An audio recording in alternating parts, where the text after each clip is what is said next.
Well, I want to start with this question, and then we're going to circle back to Moses. Any Christian would be fair game to ask this question. Am I truly a representative of God? Like, am I representing God? I don't know. That's something to think about. We probably instinctively want to say, well, yeah, I'm trying to like that. That's my hope. But I think it's something that is worth digging into. Um, am I truly a representative of God? Well, we're going to look at Moses today. Now, when you think about Moses, what's the first thing that pops into your head? You can shout out. It's okay.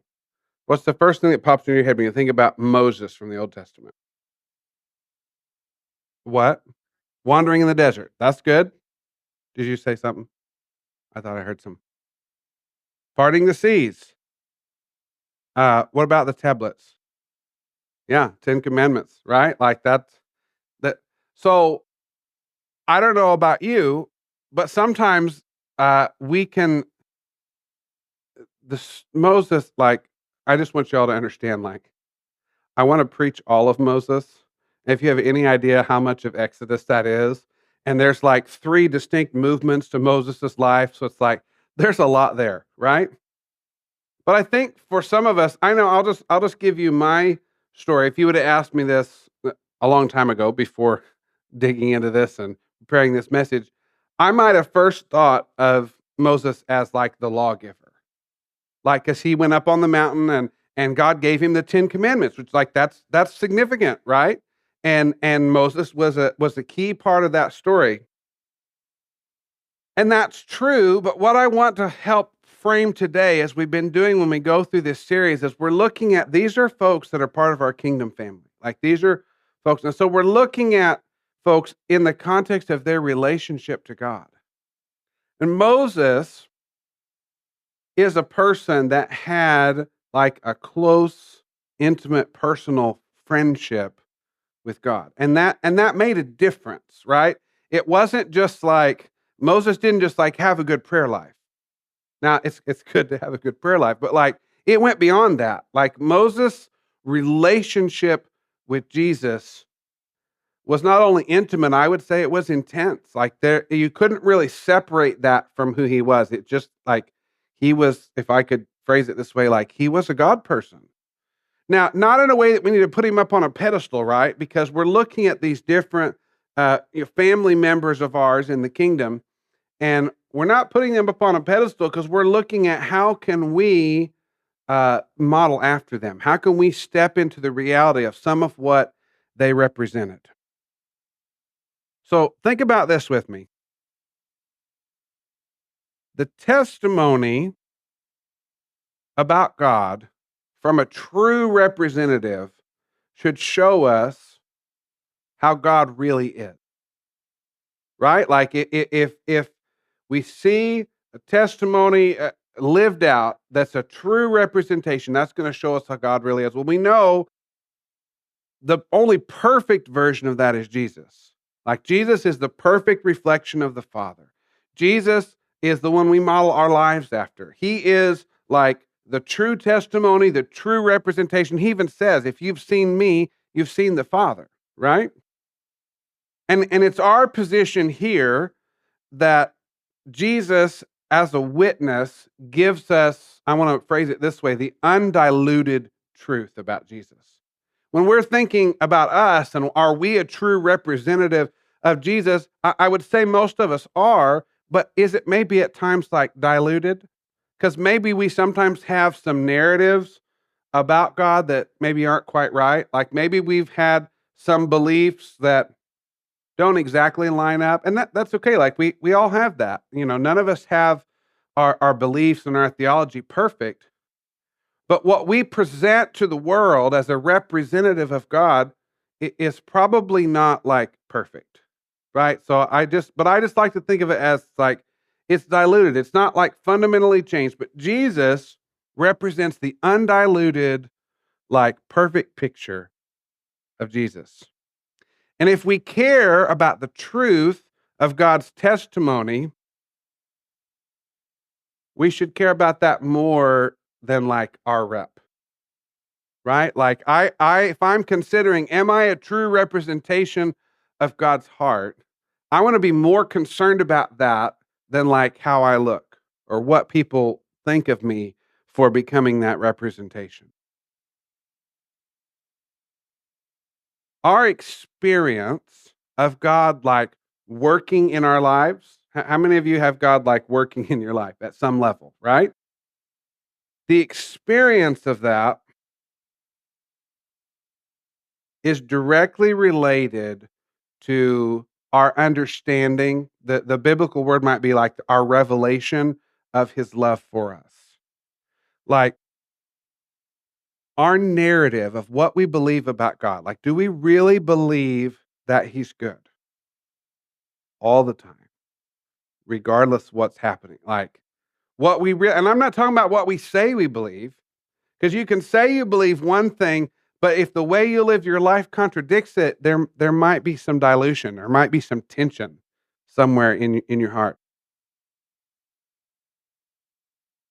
If we really fully understand, and none of us do perfectly, Jesus' love for you, the way he looks at you and who he really is, we would be in a really good place.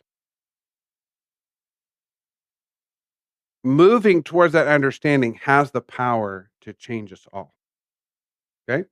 Now, I wanna jump to the New Testament, make a quick comment, and then we're gonna go back and get to Moses.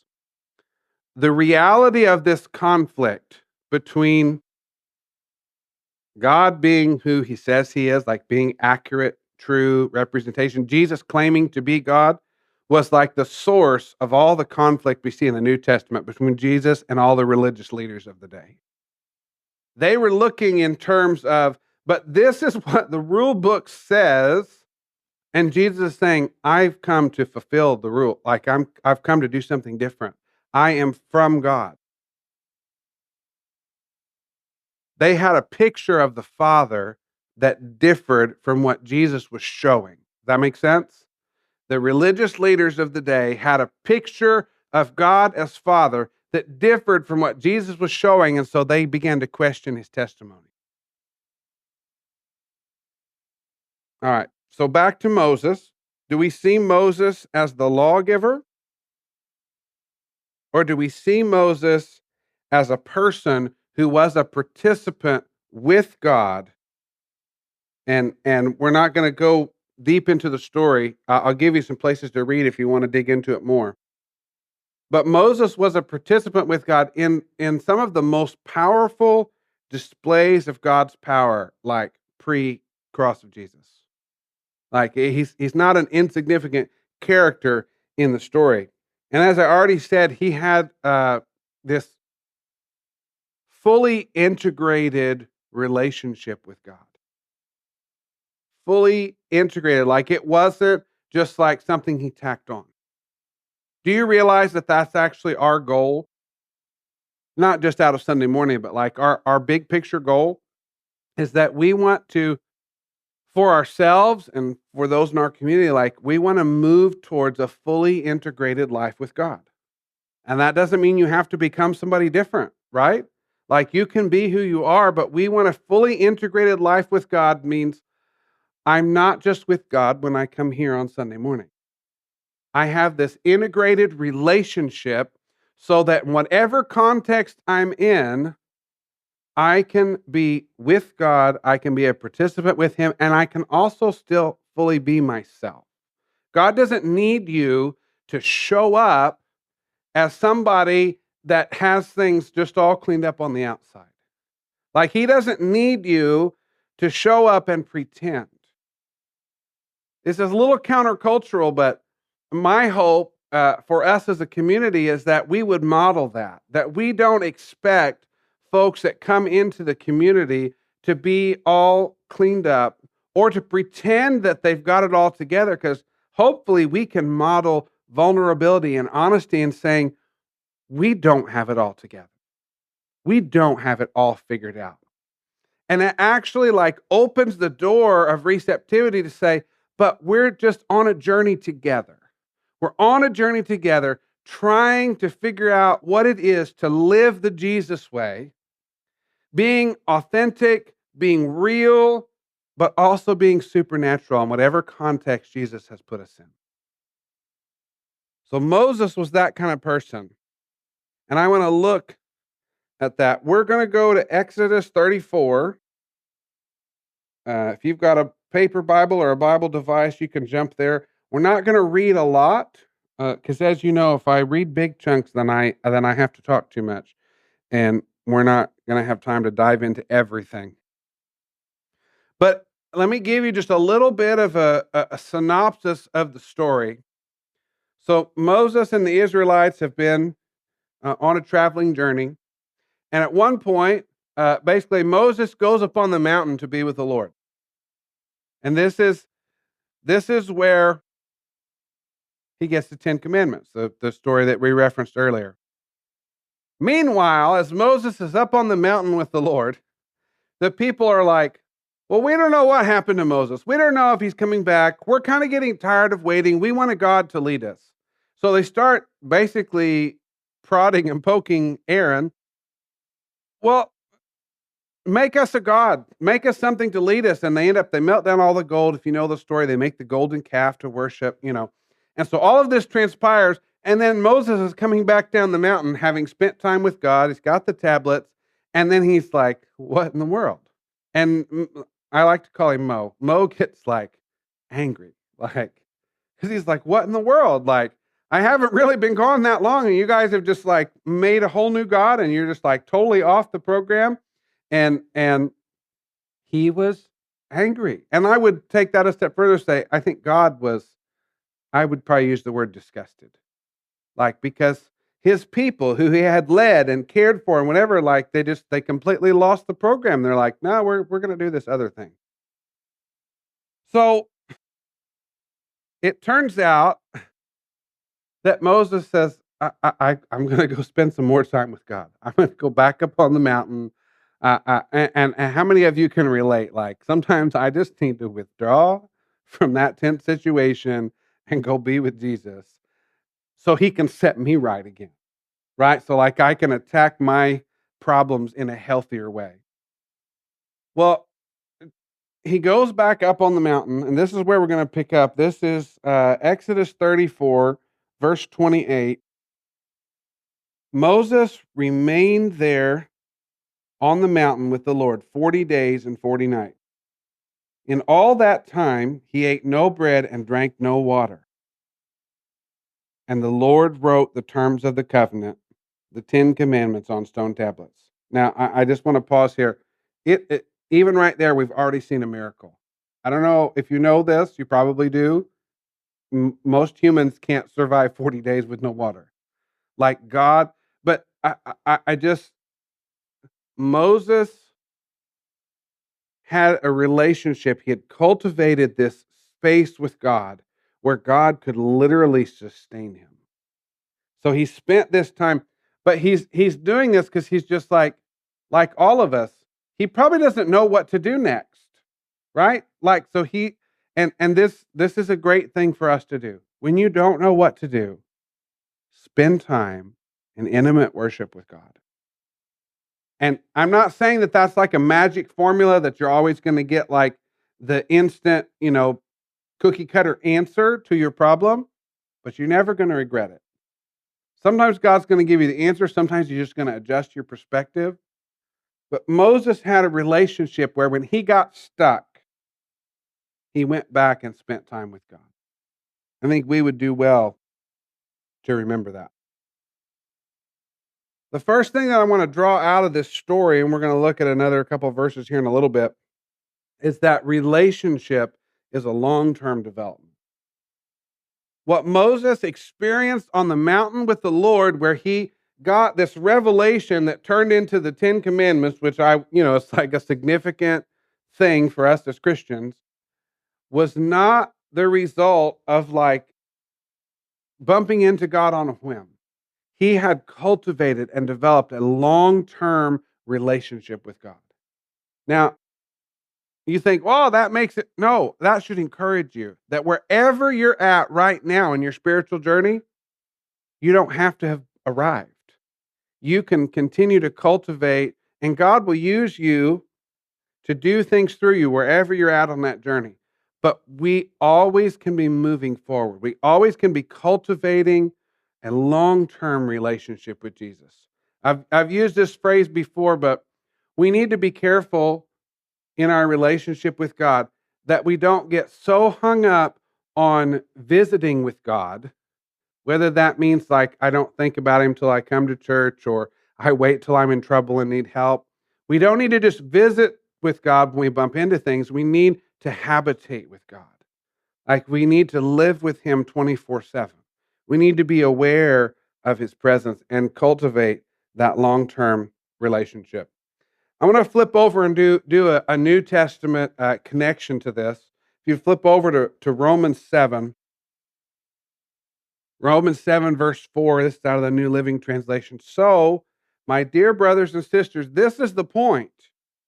You died to the power of the law, because remember, Moses was in a covenant time where it was about the law. When you died with Christ, you died to the power of the law when you died with Christ. And now you are united with the one who was raised from the dead, which of course is Jesus. As a result, we can produce a harvest of good deeds for God. Did you notice that phrase, as a result? We could sort of like reverse engineer this. Basically, all the things that we do that we think are pretty good don't really mean a whole lot if it's apart from Jesus. The point of the Christian life is not to just do good things. It's actually to die and become a different kind of person. A person that is centered in and modeled after Jesus. And as a result, see, I wasn't going to go here, but we get it backwards. I'm not necessarily saying we here in the room, but just like toxic American Christianity. We think if we believe enough right things, and if we do enough good deeds, if we serve people, then like that's going to bring us life. I've got like disappointing news for folks that still think that way. The only place to find life is in the voice of Jesus. Like, and you can do all the things, and we're about like our faith should cause us to do things. Like uh, in the olden days, they used to say, to be a vineyard, like if you're not going to serve the poor, don't put vineyard on the door. Like we care about that. That's important that we actually put our faith into action, but we don't do things to get something. It is produced in us as a fruit or a result of having this intimate relationship with Jesus where we've died to us, where we've like laid down our rights and our reputation. Did you realize that your legacy, like what you accomplish in this world and what you're about is tied to God's reputation to the people around you? That's a sobering thought. But in the context of relationship, God can bear that fruit. Like we can see a harvest of good deeds. Again, and I'm not talking about like becoming a weirdo. I'm not saying that we all need to become like, soapbox street corner preachers or like, I'm not saying that. I'm saying we can live our lives in such a way that the Spirit produces good works with pure motive. That we serve people just because we see the value in them as humans created by God. Not to serve a program, not to grow our church, but because we recognize we are just as broken and messed up, maybe in different ways, but I have no room to judge. I am here to serve people because God, through me, wants to serve people. He wants to reach those people with his love. Like whatever measure of goodness I have experienced as a result of having a relationship with Jesus, I want, if I care about people, I want other people in my life to get a hold of that, to taste that, to experience it. But as we said a couple of weeks ago, God works through people. I mean, he's sovereign, he can do stuff, and he does crazy stuff, but his primary mode and method is to serve and reach people through us. Okay, I already touched on that connection between your legacy and God's reputation with people. I want to look at one more New Testament reference for this last point. Romans 3:21. This is going to be out of the Message version. But Romans 3:21. In our time, something new has been added. What Moses and the prophets witnessed to all of those years has happened. So, see, if we go back to the Old Testament context, they're looking forward to something. We've seen it now happen. Okay, so that's the context. The God setting things right, that's just like a way of uh, translating that phrase. God setting things right that we read about has become Jesus setting things right for us.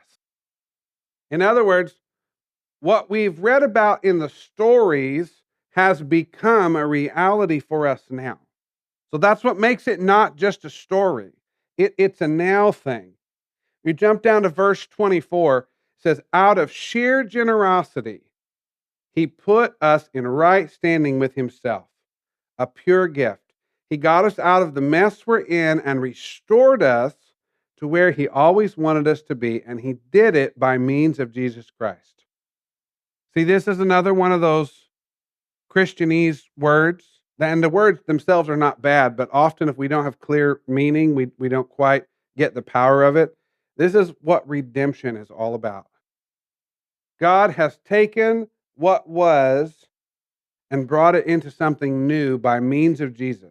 Like what I was before I met Jesus was not good.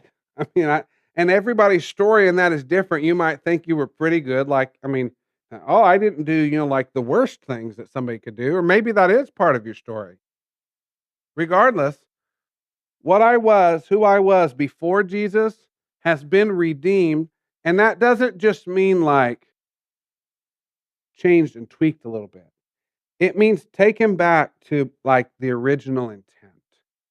And I'm still in that process. You all are. Like that's not like an instant thing that just happens in one moment.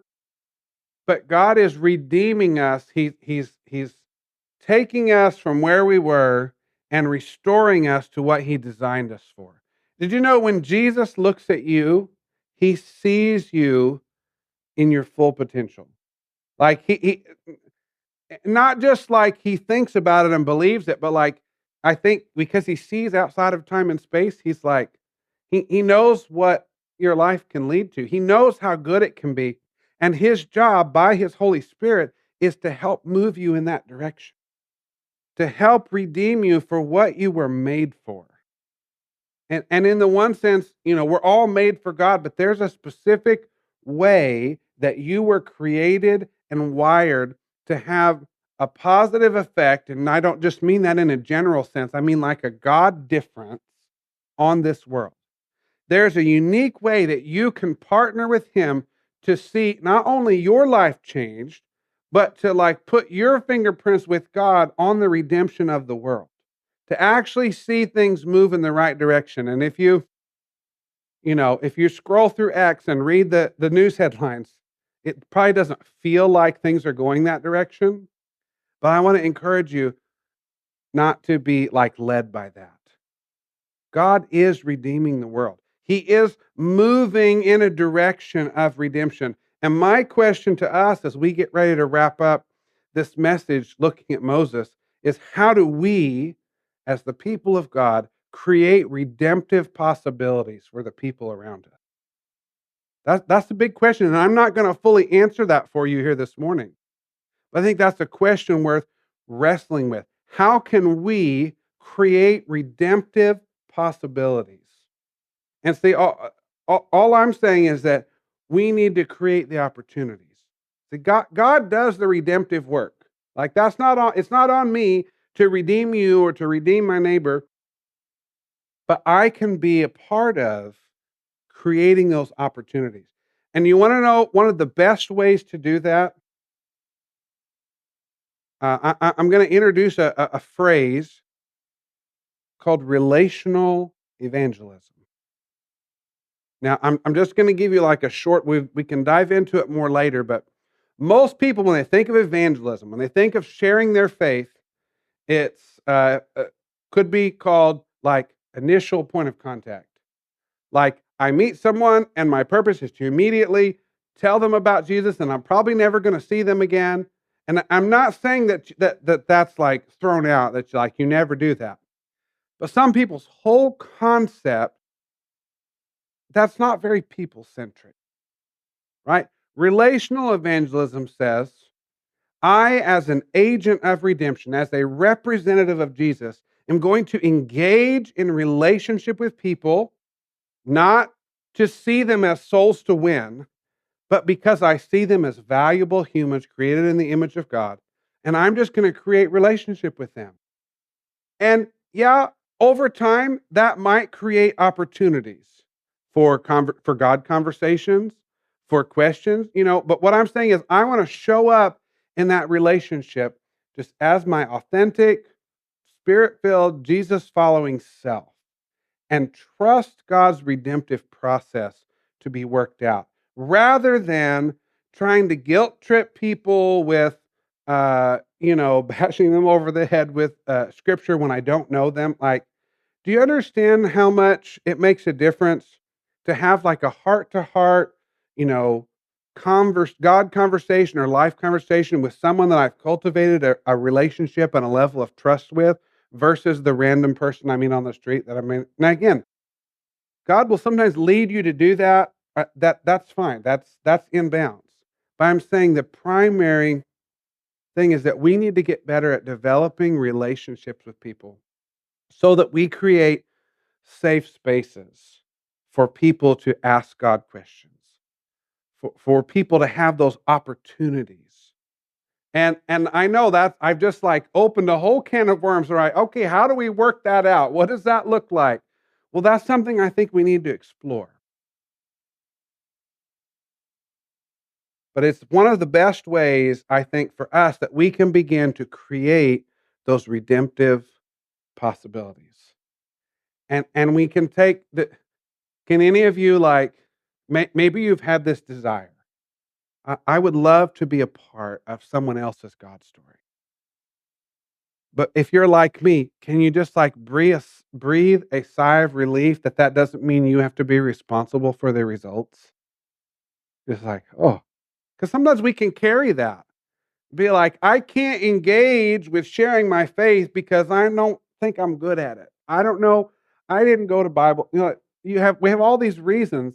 It's like, what if you don't have to be responsible for the result? What if your primary job was just to cultivate a life with Jesus where he's just always present, where he's just like part of you? And engage in intentional relationships with people and trust his spirit to work that process and be ready when the opportunity comes, when that person that you've cultivated a relationship with comes with a God question. Be ready, like, in an authentic, honest, and gentle way to just engage with that conversation, not to give them all the answers, but to engage in that conversation in a supportive way. I think we would be surprised at the results we might see if we began to shift our thinking and our living in that direction.